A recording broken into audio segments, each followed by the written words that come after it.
E aí pessoal, tudo bom com vocês? O meu nome é Aldrin de Carvalho, esse aqui é o meu canal, que é o canal do Aldrin, e hoje nós vamos continuar com a nossa resenha da história da filosofia do Giovanni Reale e do Dario Antissi. Lembrando que você pode adquirir o livro pelo link da descrição, o preço sai o mesmo para você, só que você ainda ajuda o canal, então clique aí embaixo. E hoje nós vamos falar, enfim, sobre a metafísica do Aristóteles.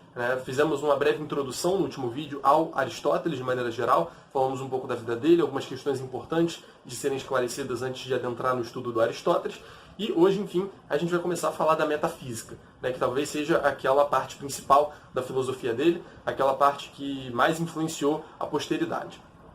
Bem, mas antes da gente entender como funciona a metafísica por Aristóteles, quais conclusões ela leva, qual é o seu objeto, enfim, vamos primeiro entender como é o quadro das ciências que o Aristóteles monta. E aí a gente vê depois como a metafísica se encaixa aí. Segundo o Reale aqui, o Aristóteles vai dividir as ciências em três. Há três tipos de ciências. As ciências teoréticas, as ciências práticas e as ciências poéticas. As ciências, vamos começar de baixo, As ciências poéticas, elas buscam o saber visando um fim prático, visando uma produção de alguma coisa. Buscam o saber em função do fazer, como o Reale coloca aqui. Isto é, com o objetivo de produzir determinados objetos. Então, é o saber que a gente busca visando adquirir o conhecimento para produzir uma cadeira, ou confeccionar algum objeto, alguma coisa assim. As ciências práticas, que estão acima das ciências poéticas, buscam saber para, através dele, alcançar a perfeição moral. Então você busca o conhecimento para que você possa aprimorar a si mesmo, gerar um efeito para si mesmo, tornar-se uma pessoa melhor, mais ética. E acima delas, então, estão as ciências teoréticas, que são as ciências que buscam o saber em si mesmo, buscam o saber pelo saber. Não visam nenhum fim para além do próprio conhecimento. O saber é buscado sem que se pense em como aplicar esse saber para produzir alguma coisa, ou para melhorar a si próprio, como aplicar na polis, para resolver um problema, enfim. O saber teorético é buscado com um fim nele próprio. E é exatamente isso que vai fazer com que as ciências teoréticas tenham um grau de importância maior, elas sejam mais nobres, elas sejam melhores, porque elas, por si mesmas, já bastam. Elas não dependem de um objetivo, elas não dependem de um fim externo a elas próprias. Elas bastam a si mesmas, elas não dependem de outro. Então, nesse sentido, elas são superiores. E é exatamente entre essas ciências teoréticas que vai se enquadrar a metafísica. As ciências teoréticas, o Reale diz aqui que são três, a metafísica, a física e a matemática. E a metafísica, dentre essas três, também é a mais superior, porque ela também não depende de nenhuma outra. As outras, de alguma forma, se utilizam dos princípios da metafísica. E também porque, em função da metafísica, que todas as outras ciências adquirem seu justo significado prospectivo. Então, todas as ciências parece que pressupõem os princípios da metafísica, pressupõem aquilo que a metafísica coloca. Então, por isso mesmo que ela é a ciência primeira, a filosofia primeira, como Aristóteles coloca. Então, é aquela que está em cima e que confere sentido a todas as outras. Bem, e o que é a metafísica, então? Já fizemos essa situação. E agora vamos tentar responder a pergunta. O que é a metafísica? E segundo o Reale aqui, o Aristóteles vai colocar 4 definições de metafísica segundo o seu objeto, segundo aquilo que a metafísica estuda. E são essas 4 definições as seguintes. A metafísica indaga as causas e os princípios primeiros ou supremos. A metafísica indaga o ser enquanto ser. A metafísica indaga a substância. E a metafísica indaga Deus e a substância suprassensível. E o Reale salienta aqui que, apesar de essas 4 definições parecerem bem diferentes, na verdade elas estão em uma total harmonia. Parece que uma leva diretamente à outra, e elas estão todas interligadas, como que se sustentando mutuamente. Ele vai falar aqui que, com efeito, quem busca as causas e os princípios primeiros, a primeira definição que o Aristóteles coloca, necessariamente deve encontrar Deus, porque Deus é a causa e o princípio primeiro por excelência. Quarta definição, a gente vai explicitar esses pontos mais adiante, ver qual é a necessidade, o que ele entende por Deus, enfim, isso aí a gente vai ver depois. Mas também, partindo das outras definições, chega-se a idênticas conclusões. Perguntar-se o que é o ser significa perguntar-se se existe apenas um ser sensível ou também um ser suprassensível e divino, ou um ser teológico. Da mesma forma, a questão o que é a substância implica também a questão que tipo de substâncias existem. Na hora que eu vou gravar, é só na hora que eu vou gravar que começa esse barulho do inferno. Então parece que todas essas definições propostas de metafísica como que se sustentam e formam uma rede, né? Uma interligada à outra, uma levando necessariamente à outra, né? A gente vai entender isso melhor porque daqui a pouco. Mas antes o Reale chega a comentar algo bem interessante, que é o seguinte: ele vai dizer aqui que apesar da metafísica não se relacionar com nenhuma consequência material, no sentido de tentar resolver um problema, né, não visar nenhum fim prático, como nós havíamos falado, ela parece nascer de uma necessidade intrínseca ao homem de conhecer. Né? Há aquela frase conhecida de Aristóteles, né, aquela definição de homem como animal racional, a gente vai falar disso nos próximos vídeos, mas existe essa definição e parece estar completamente em harmonia com isso aqui. Né? Nas palavras do Reale, não responde a necessidades materiais, mas sim espirituais. Ou seja, aquela necessidade que nasce quando as necessidades físicas estão satisfeitas. A pura necessidade de saber. Então, essa tendência do homem natural ao conhecimento. Quando nós já estamos bem alimentados, já temos um certo prazer, um certo conforto, nós podemos nos dedicar ao saber, à atividade contemplativa, à metafísica. Né? Aquele saber que é buscado com um fim em si mesmo. Você já tem suas necessidades saciadas, você pode parar para pensar nessas coisas. E aí a gente consegue descobrir esse desejo mais íntimo do ser humano, né? Esse impulso em direção à verdade. Isso também se relaciona não só com essa definição de homem que o Aristóteles coloca, a qual vamos explorar aí nos próximos vídeos, né? Mas também se relaciona com aquela primeira frase da metafísica que todo mundo conhece, né? Que é o todos os homens desejam por natureza conhecer. Né? Há outras traduções, mas basicamente a ideia é essa. O ser humano tende por natureza a conhecer. Então a metafísica parece uma necessidade espiritual do ser humano. Parece algo que emerge naturalmente dele.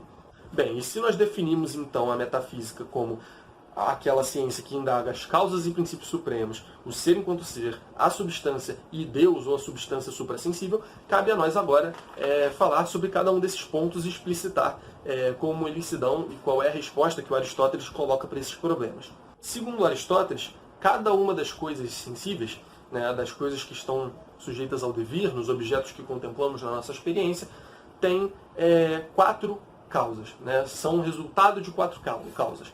4 tipos diferentes de causas precisam existir ali naquele objeto para que ele possa ser explicado. Né? E quais são essas causas? Ele fala aqui das causas da causa formal, da causa eficiente, da causa material e da causa final. E ele vai colocar aqui que as duas primeiras, e ele vai falar aqui que a causa formal e a causa material nada mais são do que a forma ou essência da coisa e a matéria, que são temas que a gente vai explorar um pouco mais adiante ainda nesse vídeo. E ele pede para a gente recordar, né, que causa por Aristóteles tem um sentido de fundamento, princípio, condição. Né, aquelas questões necessárias, aqueles fatores necessários para que aquilo dali seja, para que aquele ente seja como ele é. Então existem essas 4 causas e essas duas primeiras são a matéria e a forma, basicamente. Mas, diz o Reale, elas não são suficientes como pode parecer. Matéria e forma são suficientes para explicar a realidade, se a considerarmos estaticamente, ou seja, sem a realidade do movimento. Né? Excluímos o movimento, podemos conceber matéria e forma como suficientes para explicar determinado ente. No entanto, se a considerarmos dinamicamente, isto é, no seu devir, no seu movimento, no seu produzir-se e no seu corromper-se, então já não bastam. Com efeito, é evidente que, por exemplo, se consideramos determinado homem estaticamente, ele se reduz a nada mais do que sua matéria, carne e osso, e sua forma, alma. Mas se o considerarmos dinamicamente, perguntando-nos como nasceu, quem o gerou e por que se desenvolve e cresce, então são necessárias 2 outras razões ou causas. A causa eficiente, ou motriz, isto é, o pai que o gerou, no exemplo do ser humano, então é necessário que haja um motor externo ao ser humano que o gerou, né, algo anterior a ele, que serviu como causa eficiente, como causa motriz, e é necessário também que concebamos a causa final, ou, né, isto é, o fim ou objetivo para o qual tende o devir do homem. Então o homem se desenvolve, o homem cresce, o homem sofre por várias mudanças. Né? E qual é o termo final desse movimento? Né? Qual é o termo do movimento? Onde é que esse movimento acaba? Né? Em outras palavras, em que direção ele está indo, né? Sempre que a gente concebe um movimento, a gente precisa conceber de alguma forma um princípio que gerou o movimento, né? Se eu tenho, por exemplo, um amigo e estamos à beira de um precipício, se ele está caindo, né, eu posso colocar como uma causa eficiente para esse fenômeno o fato de eu tê-lo empurrado abismo abaixo, né? Então eu o empurrei e ele caiu. Eu fui a causa eficiente desse movimento dele. E a causa final foi ele estar ali espatifado no chão, né? Foi para onde o movimento tendeu, né? Foi exatamente o termo final daquele movimento, o ponto onde culminou aquela transformação. Bem, essas são as causas que Aristóteles concebe, e agora a gente vai falar sobre a noção de ser, né? Como funciona o ser para Aristóteles, considerando que a metafísica é a ciência do ser enquanto ser, né? A metafísica estuda o ser enquanto ser. E o que significa isso? Essa é a definição mais conhecida, geralmente, e talvez a mais complicada aos ouvidos leigos, né? Realmente soa um pouco estranho essa noção de ser. O pessoal geralmente não está muito familiarizado com ela, mas você aí que assistiu a nossa playlist, que está vendo desde o episódio do Parmênides pelo menos, está muito bem familiarizado com essa noção. Então, inclusive o Reale vai traçar um certo histórico aqui da noção de ser, desde o Parmênides até o Aristóteles, que é bem interessante. Mas, bem, vamos continuar. A metafísica, então, considera o ser enquanto ser e as propriedades que lhe cabem enquanto tal. Então, as propriedades que algo tem exatamente em decorrência de ser, né? As propriedades que perpassam todas as coisas que são propriedades características do ser mesmo, e não de um ser particular em específico. A metafísica não se identifica com nenhuma das ciências particulares. Com efeito, nenhuma das outras ciências considera o ser enquanto ser universal. Com efeito, depois de delimitar uma parte dele, cada uma estuda as características dessa parte. Assim, a metafísica considera o ser como inteiro, ao passo que as ciências particulares consideram somente partes dele. A metafísica pretende chegar às causas primeiras do ser enquanto ser, ou seja, ao porquê que explica a realidade em sua totalidade. Já as ciências particulares se detêm nas causas particulares, nas partes específicas da realidade. Então, se eu tenho a física, por exemplo, que é uma ciência particular, ela não vai estudar o ser enquanto ser. Ela vai estudar o ser, né? Vai estudar algo que vai estudar um aspecto do ser. Mas não vai ser o ser enquanto ser. Ela vai estudar o ser enquanto movimento, que seja. Se a gente considerar a física moderna, que usa de elementos matemáticos, ela também, de alguma forma, vai estudar o ser enquanto quantidade. Então, sempre traçando, sempre delimitando um aspecto do ser, uma parte do ser, como ele coloca aqui, né? Então, apenas a metafísica trata do ser enquanto ser. Mas o que é o ser? Apesar de vocês estarem familiarizados, o Reale vai fazer uma revisãozinha aqui. Ele vai se perguntar, né? Mas o que é o ser? Parmênides e os eleáticos o entendiam como unívoco, e a univocidade comporta também unicidade. Então, há apenas o ser. E é apenas um modo de ser. O ser se dá apenas em um sentido. E aí, enfim, isso leva a todos aqueles paradoxos, a questão do movimento, né, a questão da experiência que nós temos. Né, isso não parece condizer com o que vemos. Quando a gente olha para a realidade, parece haver toda uma pluralidade de seres e de movimentos. Né? E, bem, quando você considera o ser como sendo uma única coisa, digamos assim, né, como podendo ser entendido apenas de uma maneira, isso leva a todas aquelas consequências que, de certa forma, podem ser ditas absurdas, né? Levam a todos aqueles paradoxos. Né? O movimento se torna impossível, né? E também se torna impossível diferenciar as coisas. Né? Tudo e ponto final. Então, o Parmênides acaba caindo nesse tipo de questão. Platão já realizara grande progresso ao introduzir o conceito de não ser como diverso, o que permitia justificar a multiplicidade dos seres inteligíveis. Então, o Platão, para poder explicar a realidade sensível, ele introduz uma noção de não ser. Mas Platão ainda não tivera coragem de colocar na esfera do ser também um mundo sensível, que preferiu denominar intermediário entre ser e não ser. Então, bem, o mundo do devir, que parece essa confusão, né, parece essa mistura de ser com não ser, ele vai colocar no intermediário. Ele, diferente do Parmênides, ele deixa de conceber um ser unívoco, apenas, que pode ser dito apenas em um sentido, e passa a conceber um ser, ok, e um não ser. e o mundo sensível é um intermediário entre esses dois, é onde essas realidades convergem de alguma forma. Mas isso não parece resolver ainda o problema colocado pelo Parmênides. Porque, tudo bem, se isso aqui é um misto de ser com não ser, a gente está concebendo o não ser como sendo algo, né? E o Parmênides já foi bem claro em relação a isso, né? O não ser não é. A gente não pode conceber o nada. Então, se a gente não pode conceber o nada, como é que a gente pode conceber um intermediário entre o ser e o nada, né? Óbvio que isso é problemático. Há problemas metafísicos nisso. Então, o Platão ele tenta superar essa aporia, mas ele não consegue. E, segundo Hegel, aqui o Aristóteles vai chegar aqui com essa noção nova de modos de ser. Ora, Aristóteles introduz sua grande reforma, que implica na superação total da ontologia eleática. O ser não tem apenas um, mas múltiplos significados. Tudo aquilo que não é puro nada encontra-se a pleno título na esfera de ser, seja uma realidade sensível, seja uma realidade inteligível. Então, todas essas coisas são. Não dá para dizer que elas não são. Elas são. Enfim, isso torna elas possíveis. Só que elas são de modos diferentes. Há vários modos de ser. Não apenas um modo de ser, como colocou Parmênides, o que o levou a cair em diversos problemas, em diversos paradoxos, mas há vários modos de ser. Então Aristóteles ele coloca tudo isso aqui que a gente está vendo, né, todo o devir, toda a realidade concreta, dentro da esfera do ser, né? Então todos esses problemas acabam sendo superados de alguma forma. Porque essas coisas aqui com as quais a gente tem contato, através dos sentidos, da inteligência e tudo mais, essas coisas, elas são, efetivamente. Só que são de modos diferentes, né? O livro aqui não é do mesmo modo que a minha camisa, que o meu cabelo, que os livros aqui atrás. Né? Cada uma dessas coisas é ser ao seu modo, segundo algumas características, que é exatamente o assunto no qual a gente vai entrar agora.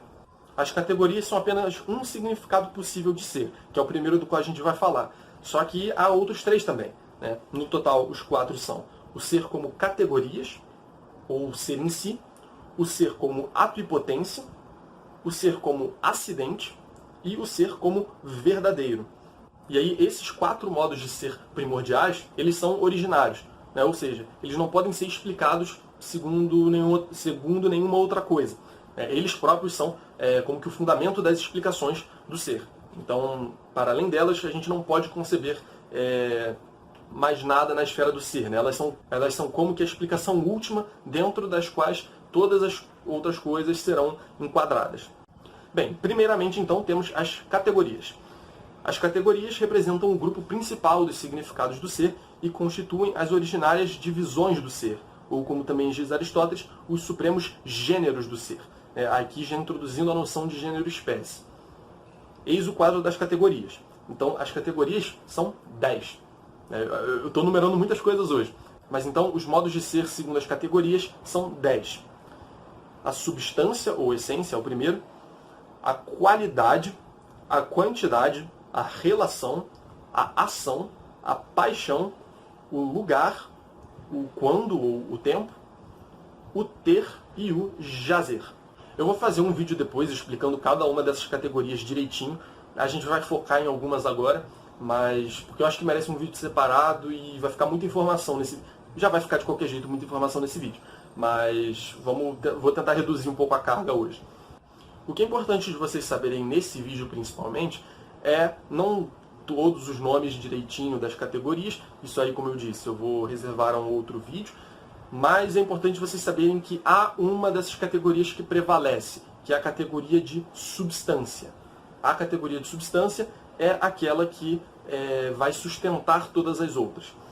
Diz o Reale aqui que deve-se destacar que, embora se trate de significados originários, todos eles são originários, somente a categoria de substância, né, a primeira categoria, tem subsistência autônoma, enquanto todas as outras pressupõem a primeira e baseiam-se no ser da primeira. Então, a categoria de substância, ela suporta todas as outras categorias. Todas as outras categorias, as outras 9 categorias, existem na substância. Isso para dar exemplos, eu já falei disso, inclusive, em algumas outras lives, em algumas lives aqui do canal, mas, enfim, um exemplo para deixar mais claro. Quando eu falo que algo é uma relação, que existe uma relação, Por exemplo, se eu digo que a paternidade é uma relação entre um pai e um filho. Né? O pai é pai em relação ao filho. Né? O pai tem uma paternidade em relação ao filho. Né? Entre os dois existe uma relação de paternidade. Essa relação, como toda outra relação, pressupõe pai e filho. Né? A relação é sempre uma relação em função de duas coisas que se relacionam. A relação é uma relação entre substâncias. Não existe uma relação pura voando por aí. Relação é relação entre duas coisas. Ou três, ou quatro, enfim. Mas relação entre coisas. E esse coisas é exatamente a substância, né, tomada abstratamente. O mesmo vale para a quantidade. A quantidade é sempre quantidade de algo. Né? Eu não vou conseguir ver o 1, o 2, o 3 na realidade. Apenas na minha cabeça eu consigo separar essa ideia. O mesmo vale para a paternidade. Eu consigo na minha cabeça separar a ideia de paternidade e pensar nela isolada. Mas na realidade concreta, ela apenas vai aparecer como uma categoria baseada em duas coisas. Né? Há duas coisas que têm a paternidade, há duas coisas que têm a relação. Então, voltando para o exemplo da quantidade, a quantidade é sempre quantidade de algo. Né? Se eu vejo 3, eu vejo 3 alguma coisa. Eu não vejo 3. Entendem? Isso existe na minha cabeça separado pelo processo de abstração. Né? Isso é importante para entender o Aristóteles. A gente vai falar melhor disso na parte de teoria do conhecimento. Mas pelo processo de abstração, a gente consegue separar isso na nossa cabeça. Né? Abstrair é exatamente isso, separar. Mas na realidade isso não existe separado de nada.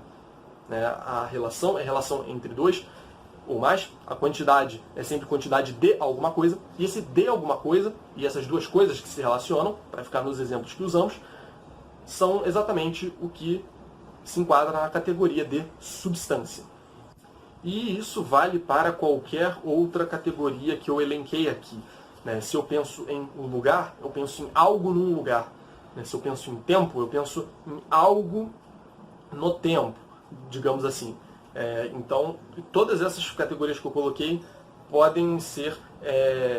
devem ser sempre atreladas, associadas à substância. Então, a substância, né, aquilo que é substat, né, que está por baixo, né, então é aquilo que comporta todas essas outras categorias. Todas as outras categorias têm um fundamento na substância. Né? Na realidade, essas coisas sempre aparecem sobre a substância como algo que comporta todas essas coisas. Então esse foi o modo de ser segundo a substância. Além disso, ele também coloca aqui o modo de ser como ato e potência. É o segundo dos 4 modos de ser. E ele até salienta aqui de novo, né? Eles são originários e, portanto, não podem ser definidos em referência a outra coisa, mas apenas em relação mútua, um com o outro, e ilustrado com exemplos. E ele continua, né? Há grande diferença entre o cego e quem tem olhos sadios, mas os mantém fechados. O primeiro não é vidente.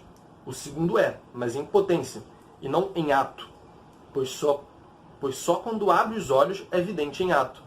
Do mesmo modo, dizemos que a plantinha de trigo é trigo em potência, ao passo que a espiga madura é trigo em ato. Então, o movimento ele aparece como um trânsito da potência ao ato. Né? Algo pode ser em ato, como pode ser em potência. E isso, de alguma forma, resolve a questão do Parmênides, né? A aporia do movimento. Aqueles paradoxos, pelo menos aquelas questões de ir do ser ao não ser, né? Colocadas pelo Parmênides. Né? Como é possível o movimento se o movimento é exatamente a ida do ser para o não ser, a ida do não ser para o ser? Né? O movimento parece que traz uma realidade que não existia antes. Né? Aquilo que agora não era antes. Mas o não ser é impossível. Então o movimento também se torna impossível. Né? Se o movimento é exatamente a transição entre o ser, do ser para o não ser, ou do não ser para o ser, e o não ser é impossível, o movimento também é impossível. Mas se a gente adota a explicação aristotélica de modos de ser, isso deixa de ser um problema. Porque agora não é que o movimento seja uma passagem do não ser para o ser. O movimento agora é uma passagem do ser em potência para o ser em ato, do ser em ato para o ser em potência. Né? Então, eu sou potencialmente um doutor em filosofia. Né? Eu posso vir a ser. Existe em mim essa possibilidade, essa potência de ser um doutor em filosofia. Né? Eu ainda preciso terminar a graduação, entrar no mestrado, ingressar no doutorado depois, e defender, por fim, a minha tese. Mas isso é uma possibilidade real. Essa potência existe no meu ser. Então, eu, em ato, sou um graduando em filosofia, mas sou em potência um doutor em filosofia. Eu posso seguir esse caminho. Então, em ato, eu sou um graduando em filosofia, mas eu, em potência, sou um doutor em filosofia. Eu posso vir a ser, a princípio nada me impede. Então, essa é uma possibilidade que existe. Só que existe enquanto possibilidade. Aí que tá. Não é algo que não existe, né? O fato de eu ser doutor em filosofia não é que esse fato não exista. Ele apenas existe em potência. Ele existe num modo diferente, não no modo atual. Ele não existe em ato. Ele existe em potência. Mas ele existe. Ele está na esfera do ser, mas não está na esfera do ser enquanto efetividade, digamos assim, mas enquanto possibilidade. E ele cita o exemplo da planta aqui. A planta é um ótimo exemplo, né? A semente é uma planta em potência. Você enterra, e aí, devido a diversos influxos ali de causas eficientes, né, da água, do sol, etc., surgirá uma plantinha grande, né? A semente, então, é uma planta grande em potência. Só que ela precisa atualizar, ou seja, transformar em ato essa potência para então que ela seja uma plantinha em ato.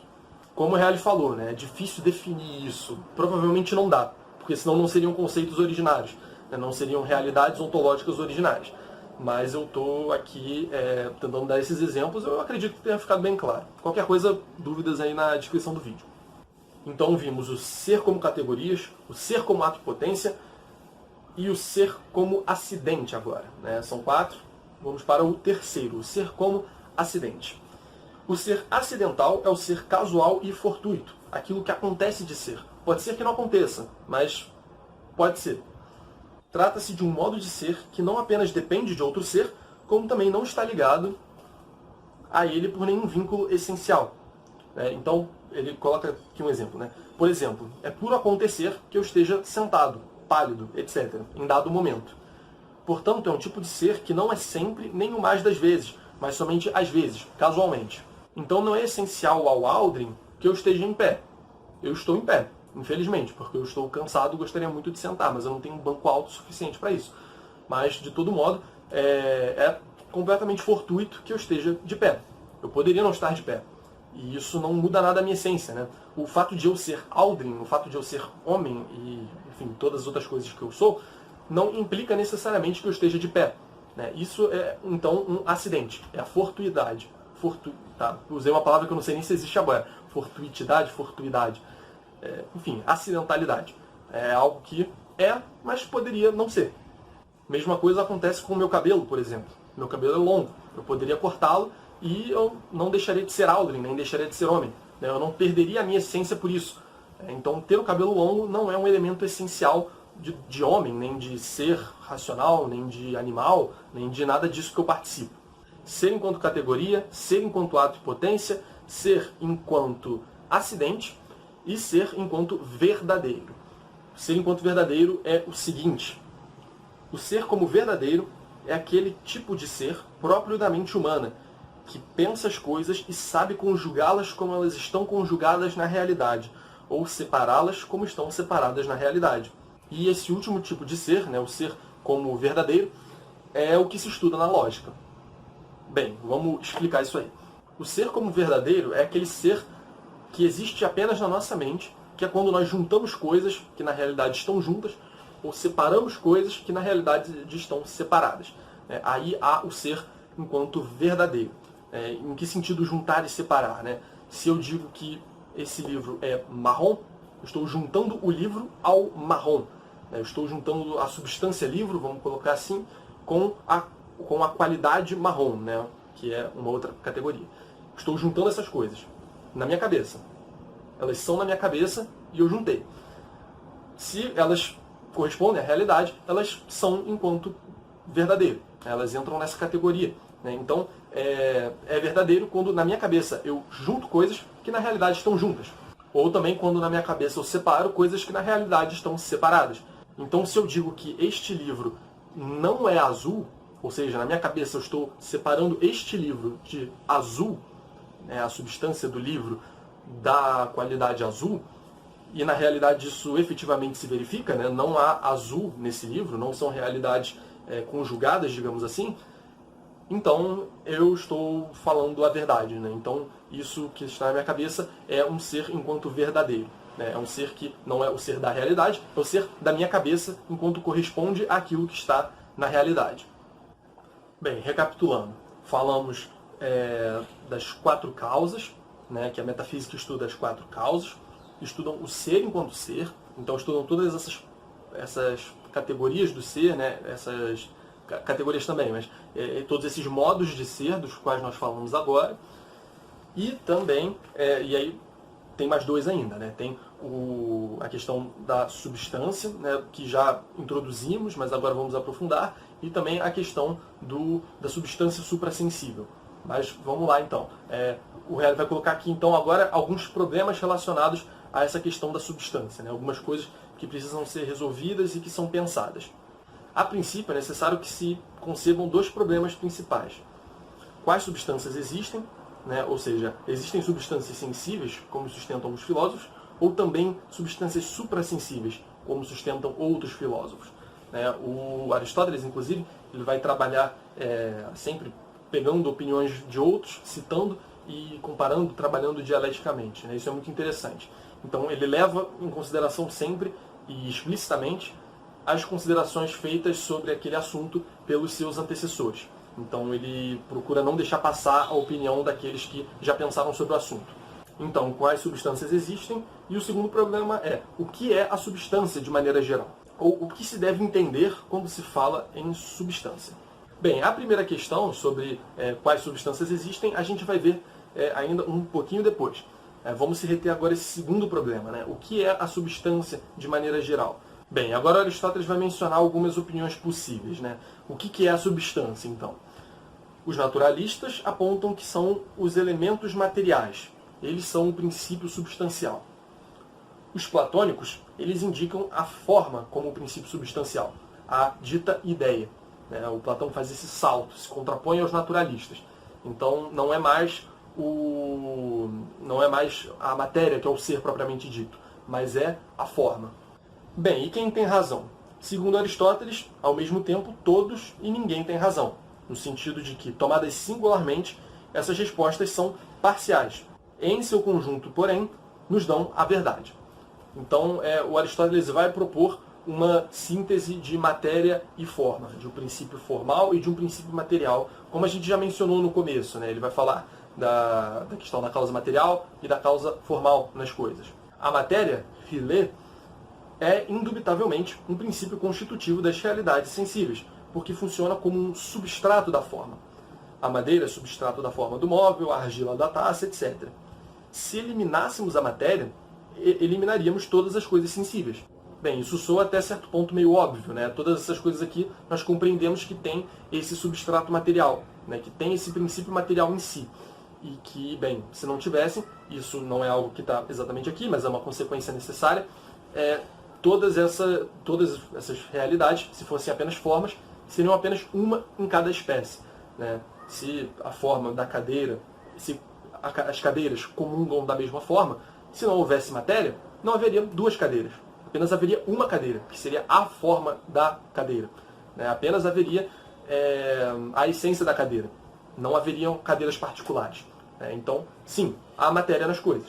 Em si, porém, a matéria é potencialidade indeterminada, podendo tornar-se algo de determinado somente se receber a determinação por meio de uma forma. Assim, só impropriamente a matéria é substância. Então, todas essas coisas que nós vemos aqui não podem se reduzir à matéria. Senão seria tudo como ele diz aqui, né, uma potencialidade indeterminada. A potência está sempre associada com a matéria. Então, essa questão da pluralidade, essa questão da individuação, né, todos esses elementos aqui, se fossem só matéria, eles não teriam nenhum elemento de ato. Eles não seriam nada, né? A forma, ela está associada sempre à ideia de essência. Então, essas coisas não seriam nada distintas das outras. Por um lado, seria esse o caso, né? Haveria uma pura indistinção se fosse tudo matéria. Então a gente só pode dizer que as coisas que estão aqui são coisas determinadas, são coisas realmente, porque elas têm esse princípio formal, né? Elas têm essa atualidade. Já a forma, enquanto princípio que determina, concretiza e realiza a matéria. Se a matéria é uma pura possibilidade, a forma é aquilo que dá ato a essa potência. Constitui aquilo que é de cada coisa, a sua essência, sendo assim, de fato, substância. Mas não se trata de uma forma como entendia o Platão.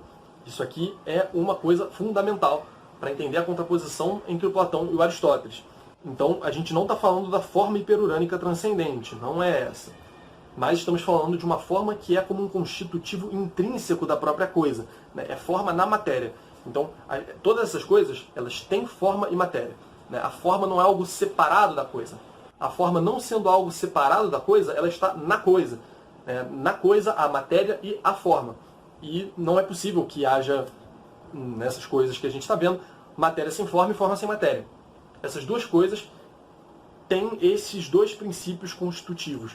Esses dois princípios ontológicos, digamos assim, que permitem que elas sejam explicadas.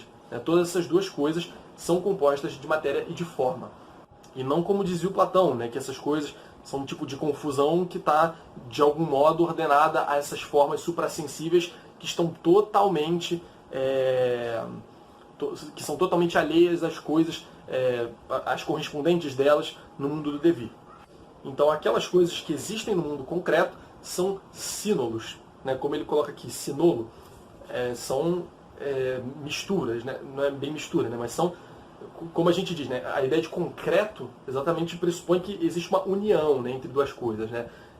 São duas coisas juntas, né? A matéria e a forma juntas formam as coisas concretas. É necessário que a gente use esses dois polos de explicação, por assim dizer, para explicar as coisas. Então, essas coisas aqui não são matéria, não são forma, mas são matéria e forma. São sínolo de matéria e forma. A matéria é potência, isto é, potencialidade no sentido de que é capacidade de assumir ou receber forma. Ela é uma possibilidade pura, ela não existe por ela mesma. Ela necessita de ser algo, e esse algo é exatamente a forma. E ele dá um exemplo, né? O bronze é potência da estátua, porque é a efetiva capacidade de receber e de assumir a forma da estátua. A madeira é potência dos vários objetos que se pode fazer com a madeira, porque é a capacidade concreta de assumir as formas desses objetos. Já a forma se configura como ato ou atuação, atualidade, daquela capacidade, né? Atualização, eu acho que é um termo melhor. Todas as coisas que têm matéria, portanto, como tais, sempre possuem maior ou menor potencialidade. É óbvio que essas coisas têm matéria, elas têm potência. A gente sabe que elas podem mover-se, que elas podem se transformar. E isso é próprio da ideia de matéria. No entanto, como veremos, se forem seres imateriais, isto é, formas puras, serão atos puros, privados de potencialidade e de movimento. A gente vai adentrar nisso aí daqui a pouquinho, quando for falar da substância suprassensível e das formas puras. Mas só para fechar essa questão da substância e da relação com o ato e a potência, o Aristóteles diz ainda que o ato tem absoluta prioridade e superioridade sobre a potência. Com efeito, só se pode conhecer a potência como tal, referindo-a ao ato de que é potência. Além disso, o ato que é forma é condição, norma, fim e objetivo da potencialidade. A realização da potencialidade ocorre sempre por obra da forma. Por fim, o ato é superior à potência ontologicamente, porque é o modo de ser das substâncias eternas, como veremos. Aqui ele explicitou, então, o princípio da anterioridade do ato em relação à potência, né, e que a potência ela só pode ser explicada mediante o ato. Né? Em que sentido isso? Para eu dizer que há a potência, eu preciso dizer que algo possui determinada potência para ser outro algo no futuro. Não existe a potência pura, a potência separada. Existe atualmente existe algo em ato que comporta uma potência para ser outra coisa em ato no futuro. A potência é exatamente um ato que ainda não é ato, né? É uma potência. Então a potência parece ser explicada exatamente em relação ao ato, né? Não o ato em relação à potência. Em outras palavras, né, vocês podem tentar imaginar, para existir uma circunstância possível no futuro, é necessário que haja uma circunstância atual, né, em ato, né, atual. Eu não posso dizer que eu estou em potência em Paris daqui a 5 minutos. Eu estou no Rio de Janeiro, eu não consigo chegar lá em 5 minutos. Então, o ato está determinando a potência. o ato atual, né, por redundante que isso seja, mas é meio inevitável ser redundante nesse tipo de coisa, o ato atual, ele condiciona, de certa forma, as potências. Né? Eu, enquanto homem, não posso criar asas. Eu posso fazer uma asa de ferro, mas criar asas efetivamente, no sentido de um pássaro, né, de nascer asas nas minhas costas, eu não tenho essa potência. Isso não está inscrito na minha forma, no meu ato. Então eu não tenho essa potencialidade porque eu não sou um pássaro. Se eu fosse um pássaro, eu teria essa potencialidade de sair pela janela, me jogar da janela e sair voando. Mas eu não tenho essa possibilidade, eu não tenho essa potência, porque eu, em ato, sou de uma determinada maneira. Então, o meu ato determina as minhas potências. Né? O ato do Alden, né, enquanto homem, enquanto ser humano, num determinado lugar, e etc, etc, determina as potências do Alden. Então, eu não posso, como eu disse, estar em Paris daqui a 5 minutos. Isto é impossível. Né? O ato atual, né, o que está efetivamente em ato, não permite, não abre espaço, não dá margem para essa possibilidade, né, para essa potência. Então, há sempre um estado anterior de coisas que justifica um estado posterior, digamos assim. A potência sempre existe em relação ao ato. A potência sempre existe em relação ao ato. Né?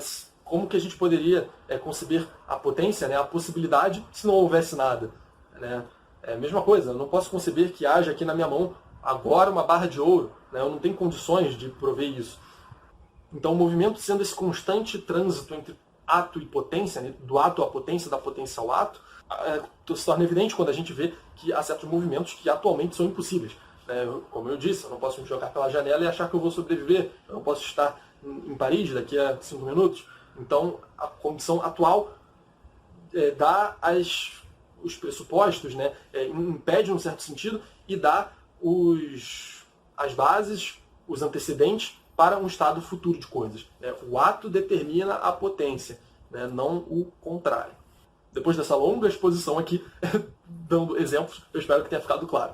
Reitero de novo que isso não é fácil de entender, né? A gente precisa ficar um tempinho remoendo isso na cabeça, colocar o 20x2 enquanto a gente está lavando a louça, para fazer isso entrar bem na nossa cabeça e tudo mais. Né? E lembrar também que isso aqui são conceitos originários, né? No sentido de que a gente não explica a gente não os explica em relação de outra coisa, em relação a outra coisa. Né? Nós explicamos as outras coisas em relação a eles. Então é apenas vendo na realidade que se pode intuir estes princípios. Daí a necessidade de desenvolver a sua imaginação. Né? Para a filosofia isso é fundamental. Você precisa ter uma imaginação um pouquinho aguçada, eu diria bastante aguçada, para você compreender do que as pessoas estão falando. Né? Isso aqui, por exemplo, não é algo que você pode concluir a partir de algumas definições. Né? Isso realmente não é. Você precisa olhar para as coisas e tentar captar isso que o autor tentou te dizer. Né? Você tentar procurar experiências análogas que vão te conduzir a perceber aquilo que o autor tentou te passar. Né? Aquilo que ele percebeu e tentou passar para você. Então, isso demanda um esforço, né? Não é só ouvindo e repetindo algumas coisinhas que você vai lembrar. Você precisa trabalhar isso dentro de você e na sua relação com o mundo, digamos assim. Agora sim falaremos da substância suprassensível. Né? Então, respondendo aquele primeiro problema que a gente colocou. Né? Que substâncias existem? Há uma substância, apenas as substâncias sensíveis, ou há substâncias suprassensíveis também? As substâncias são as realidades primeiras, lembra o Reale aqui, né? No sentido de que todos os outros modos de ser dependem da substância, como vimos amplamente aqui, já falei pra caramba disso, bati bastante nessa tecla. Assim, se todas as substâncias fossem corruptíveis, não existiria absolutamente nada de incorruptível. Mas, diz Aristóteles, o tempo e o movimento são certamente incorruptíveis. O tempo e o movimento, eles são incorruptíveis, eles não terminam nem começam. E por quê? O tempo não foi gerado, nem se corromperá. Com efeito, antes da geração do tempo, deveria ter havido um antes. Né? Isso se a gente supusesse um começo do tempo, a gente precisaria conceber um antes do tempo. Algo que houve antes do tempo começar a haver. Deveria ter havido um antes. E depois da destruição do tempo, deveria haver um depois. Né? Se o tempo vai terminar em algum momento, deverá haver um depois do tempo. Ora, antes e depois, outra coisa não são do que tempo. Né? São categorias temporais. Em outras palavras, o tempo é eterno.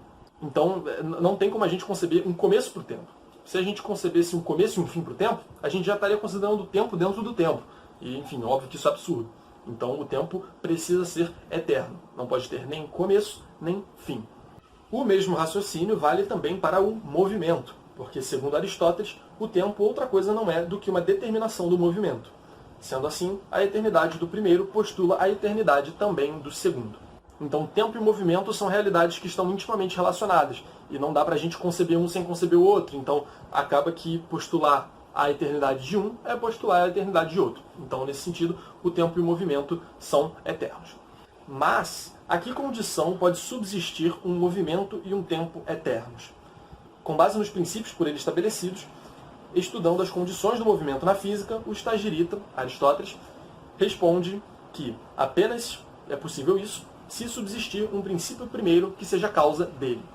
Bom, o que ele está dizendo aqui? Como, pelo dito aqui já, é necessário que a gente conceba o tempo e o movimento como eternos, a gente tem que buscar então quais são as condições para que isso aconteça. A gente já sabe que isso é verdade. É necessário que a gente assuma isso. Agora, como?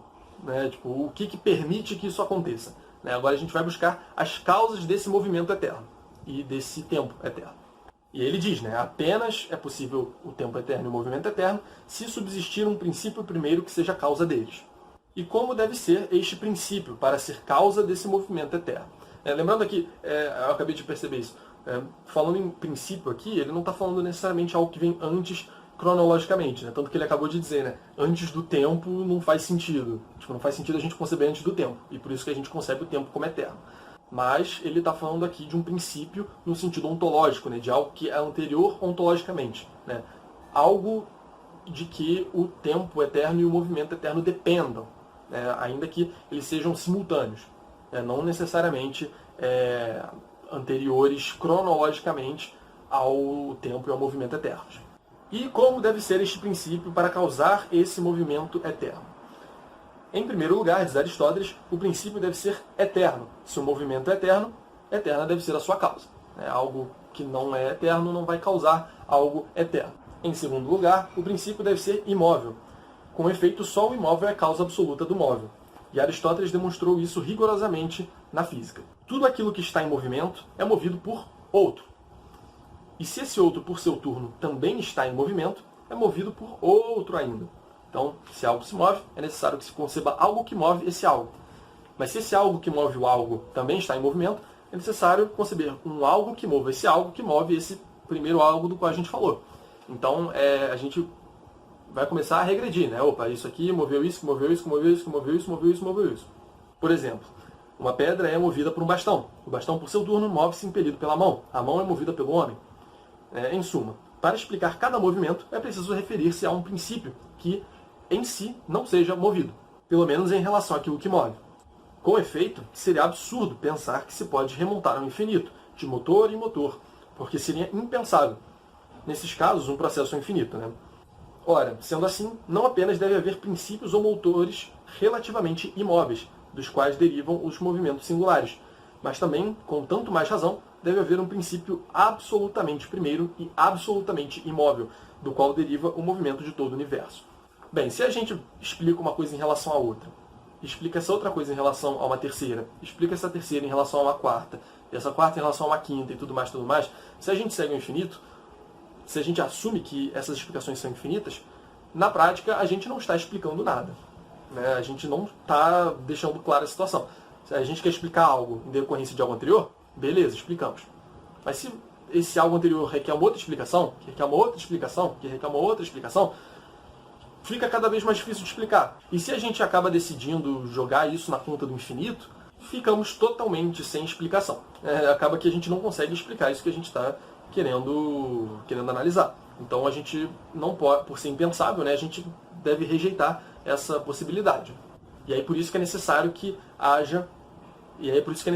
haja um primeiro princípio imóvel. Em terceiro lugar, esse princípio deve ser inteiramente privado de potencialidade, isto é, ato puro. E aí, relação de novo para a questão da potência, com a matéria, com o movimento. Com efeito, se possuísse potencialidade, poderia também não mover em ato. Mas isso é absolutamente absurdo, porque nesse caso não haveria um movimento eterno nos céus. Ora, se esse primeiro princípio deve ser imóvel, né, porque se a gente concebesse esse princípio como móvel, seria necessário apelar para um outro princípio que o movesse, né, portanto precisamos concebê-lo como imóvel. Se então é verdade que precisamos concebê-lo como imóvel, ele não pode ter potência, né, porque aquilo que tem potência pode ser movido. Né, aquilo que tem potência pode se transformar. E se ele se transformasse, precisaríamos buscar entender o motor desse movimento. E aí a gente cairia de novo na sequência infinita. Então a gente precisa conceber o primeiro motor imóvel e a gente não pode atribuir a ele nenhum tipo de potência. Ele simplesmente é. Ele é em ato puro. Ele não é com as coisas sensíveis, como isso aqui, que tem a potência de estar aqui na minha mão, de ser rasgado, de ser mordido. Eu não posso descartar a potência desse ente. Mas desse primeiro princípio imóvel, né, desse motor imóvel, é necessário que eu suprima toda a ideia de potência, porque senão isso implicaria em movimento e em todos esses problemas de explicação que eu acabei de explicitar aqui. Esse, então, que tem todas essas características, é o tal do motor imóvel, tão famoso motor imóvel aristotélico, que nada mais é do que a substância suprassensível que buscávamos. Ora, se não tem potência, não tem matéria. Então ele é uma substância que não tem o princípio material. Então torna aqui cabal a conclusão de que a gente precisa conceber um ser, né, um primeiro princípio que seja imaterial. Mas vem aquela pergunta, né? Como pode o primeiro motor imóvel, como pode algo mover outro algo sem ele próprio se mover? Isso soa muito estranho. Talvez vocês já tenham se ligado nisso. Se a gente pega um exemplo clássico, né? Aquela coisinha de dominó. Se derruba um dominó, que derruba outro.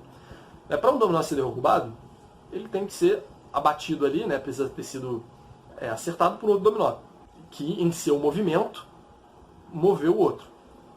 O dominó de trás moveu-se a si próprio, né? Aliás, foi movido e moveu o da frente. Então parece que sempre que a gente vai mover algo, isso assim, eu estou movendo minha mão, eu estou movendo o livro, sempre que eu vou mover alguma coisa, eu estou me movendo. Parece então que para algo mover outra coisa, é necessário que esse algo que está movendo essa outra coisa se mova, né? E seja movido por outro, etc, etc. Então, isso é muito estranho, né? Porque na realidade a gente está acostumado a ver as coisas movendo as outras através do próprio movimento. Né? Como eu dei o exemplo mais cedo, eu empurro meu amigo do precipício através do meu próprio movimento. Eu não consigo empurrá-lo sem eu próprio me mover.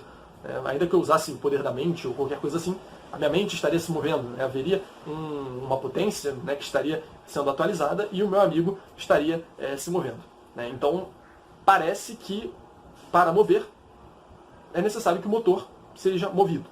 O motor se mova. Né? E, bem, como que é isso? Como que é possível, então, que a gente conceba um motor imóvel? Cabe a nós nos perguntarmos, então, né?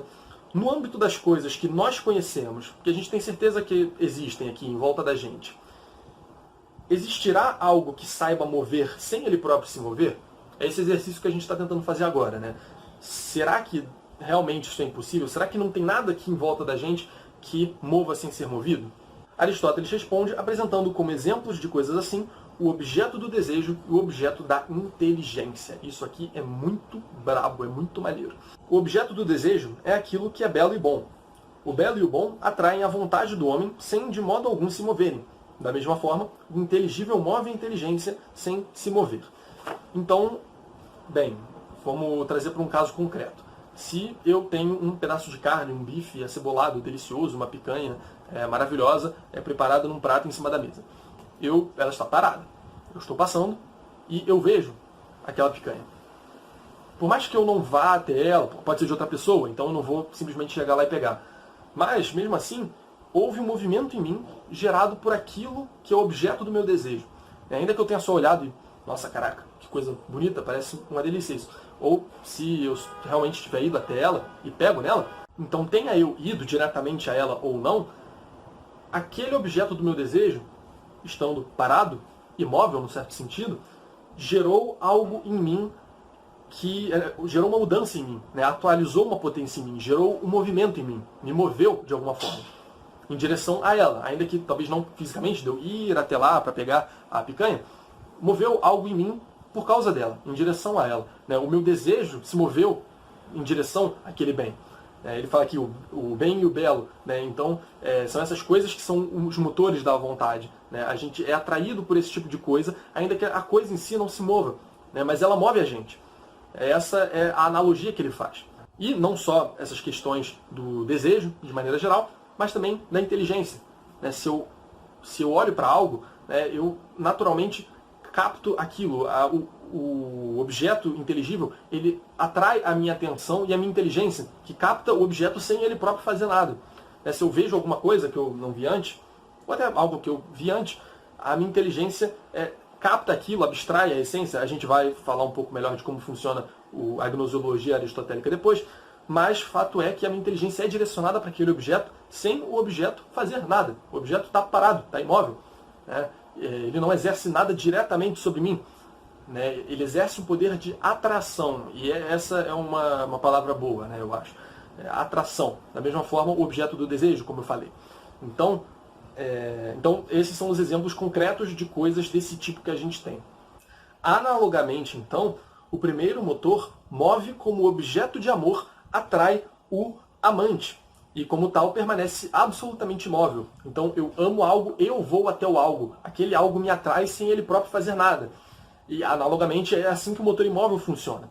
Ele atrai todas as coisas. Todos nós vamos em direção a ele, num certo sentido, mas, ainda que nós não estejamos plenamente conscientes disso, mas ele próprio não se move. Ele é sempre o mesmo. E nós somos atraídos por ele. E é dessa forma que ele nos move. Evidentemente, então, a causalidade do primeiro motor não é causalidade do tipo eficiente. Lembrem-se, causa formal, material, eficiente e final. Não é a causalidade eficiente, né, como aquilo que é, digamos assim, anterior e que causa algo que vem depois, digamos assim. É uma causalidade do tipo final, não uma causalidade do tipo eficiente. É algo que está depois e que nos arrasta em direção a ele. Esse é o primeiro motor imóvel. Não é algo que está antes e que dá um empurrãozinho inicial, né? Talvez seja mais adequado dizer que ele dá o puxão inicial. É que todo movimento que tende de algo para algo, né? Então, daí a necessidade da causa eficiente e da causa final. Então, o primeiro motor imóvel é mais a causa final, né? Ele puxa a gente, em vez de empurrar. Ele não é como eu, que jogo o meu amigo do precipício. Ele é o chão que puxa o meu amigo, digamos assim. Então não é uma causalidade eficiente, do tipo exercido pela mão que move um corpo, pelo escultor que modela o mármore ou pelo pai que gera o filho, sendo mais propriamente causalidade de tipo final. Deus, a substância suprassensível, o motor imóvel, etc., etc., atrai e, portanto, move como perfeição. O mundo, as coisas que nós vemos aqui hoje, elas não tiveram um começo. Não houve um momento em que havia o caos, ou o não cosmo. Precisamente porque isso contradiria, iria de maneira contraditória em relação ao princípio da anterioridade do ato em relação à potência. Não houve em nenhum momento potência pura. Sempre houve algo. Então, e ele vai identificar esse algo como o mundo. Ou seja, se fosse o caso de haver o caos antes da ordem, primeiro haveria o caos, que é a potência, para depois haver o mundo, que é ato. Então, não. E levando isso em conta, levando em consideração essas questões que a gente falou aqui sobre o primeiro motor imóvel, sabe-se que, sendo eterno, Deus sempre atraiu o universo como objeto de amor, e, portanto, o universo deve ter sido sempre tal como ele é. Então, sempre houve um universo, não houve um princípio do universo, e esse universo sempre foi infinitamente, digamos assim, eternamente movido em direção a Deus. O mundo, as coisas, sempre foram e sempre serão movidas pelo primeiro motor imóvel como aquele amante que ama aquela coisa que é o objeto do amor dela. E então todas as coisas do mundo tendem a ela de alguma forma. Amam esse princípio. Bem, ele vai falar um pouco aqui sobre a natureza desse primeiro princípio agora. De tal princípio, portanto, dependem o céu e a natureza. Dependem todas as coisas pelos motivos de que já falamos aqui. E o seu modo de viver é o mais excelente. É aquele modo de viver que só nos é concedido por breve tempo. E ele sempre está nesse estado. Para nós, isso é impossível, mas para ele não é impossível, porque o ato do seu viver é prazer. Também para nós são sumamente agradáveis a vigília, a sensação e o conhecimento, precisamente porque são ato, e, em virtude disso, também esperanças e recordações. Assim, se nessa feliz condição em que por vezes nos encontramos, Deus se encontra perenemente, isso é maravilhoso. Se ele se encontra em uma condição superior, é ainda mais maravilhoso. E ele efetivamente se encontra nessa condição. Então Deus, enquanto a substância suprassensível, etc, etc, ele está sempre numa condição de contemplação, né, daquilo que traz para nós essa sensação super agradável, né, da verdade, de contemplação daquilo que é bom, que é verdadeiro, enfim. Mas o que pensa Deus? Deus pensa o que é mais excelente. E a coisa mais excelente é o próprio Deus. Deus, portanto, pensa a si mesmo. É a atividade contemplativa de si mesmo. É pensamento de pensamento. Então Deus está constantemente pensando a si próprio, que é a coisa mais elevada que há. Bem, falamos sobre a substância suprassensível, qual ela é, como ela funciona, qual é a necessidade de concebermos a substância suprassensível partindo de princípios aristotélicos. E agora o Reale vai colocar a pergunta aqui, né? Essa substância suprassensível é a única ou haverá outras afins a ela, né? Ou seja, haverá outras substâncias também suprassensíveis ou há apenas o motor imóvel? E o próprio Reale responde aqui, né, que Aristóteles não acreditava que por si só o motor imóvel bastasse para explicar o movimento de todas as esferas de que ele pensava que o céu fosse constituído. Então, aquela questão bem cosmológica grega, né? Há as esferas celestes, os movimentos perfeitos dos planetas, etc. Uma só esfera move as estrelas fixas, que de fato têm um movimento regularíssimo. Mas entre elas e a Terra existem outras 55 esferas, que se movem com movimentos diferentes, os quais, combinando-se de vários modos, deveriam explicar os movimentos dos astros. Essas esferas são movidas por inteligências análogas ao motor imóvel, mas inferiores a ele. Aliás, uma sendo inferior à outra, assim como são hierarquicamente inferiores umas às outras as esferas que se encontram entre a esfera das estrelas fixas e a Terra. Então há para cada uma dessas esferas celestes, planetárias, uma substância imóvel que serve de motor para cada uma dessas esferas. Elas são hierarquicamente distribuídas. Cada uma move cada uma dessas esferas. Ora, será essa uma forma de politeísmo por parte de Aristóteles? Reale vai dizer que não. Ele vai dizer aqui que, para Aristóteles, o motor imóvel é divino, como também são as substâncias divinas. Ok, é divina a alma intelectiva dos homens. Divino é tudo aquilo que é eterno e incorruptível. Então, assim, sim, todas são divinas num certo sentido. Mas ele só chama explicitamente o primeiro motor imóvel de Deus. Apenas o primeiro motor imóvel é chamado de Deus pelo Aristóteles.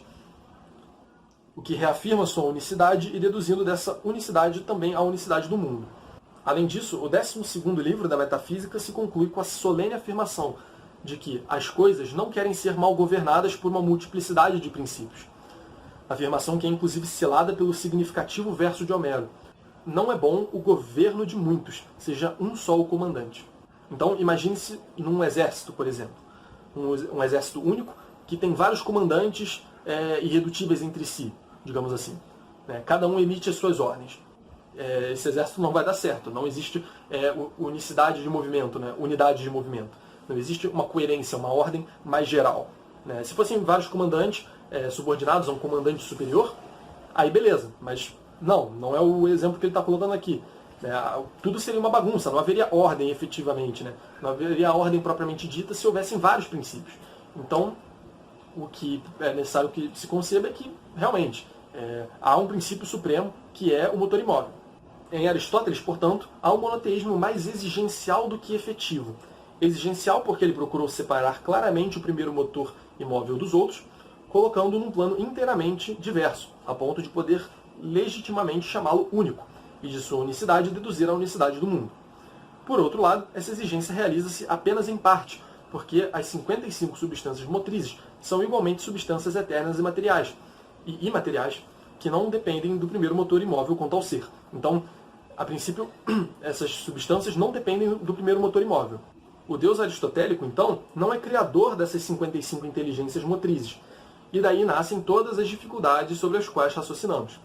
Ademais, o Stagirita deixou completamente inexplicada a precisa relação existente entre Deus e essas substâncias, bem como as esferas que elas movem. Então, simplesmente, o Aristóteles deixa essa questão em branco. Ele diz que pelo menos parece que ele dá a entender, que essas inteligências que movem as esferas celestes não estão relacionadas ao primeiro motor imóvel, ao menos não diretamente, mas ele não explica isso. Então, é isso aí, paciência. E ele até comenta aqui, né, na Idade Média esse tipo de problema vai tentar ser resolvido, porque eles vão começar a associar, né, com o advento do cristianismo e tudo mais, vão começar a associar essas esferas planetárias aos anjos. Ou melhor, essas inteligências que movem as esferas planetárias aos anjos, a hierarquia angélica. Então, enfim, essa discussão ainda vai dar muito o que falar na história da filosofia. E aí, para finalizar finalmente essa parte que trata da substância suprassensível, ele vai falar aqui de algumas relações entre o mundo e a substância suprassensível, entre o mundo e Deus, em outras palavras. Deus pensa a si mesmo, mas não as realidades do mundo, e os homens singulares, que são coisas imperfeitas e imutáveis.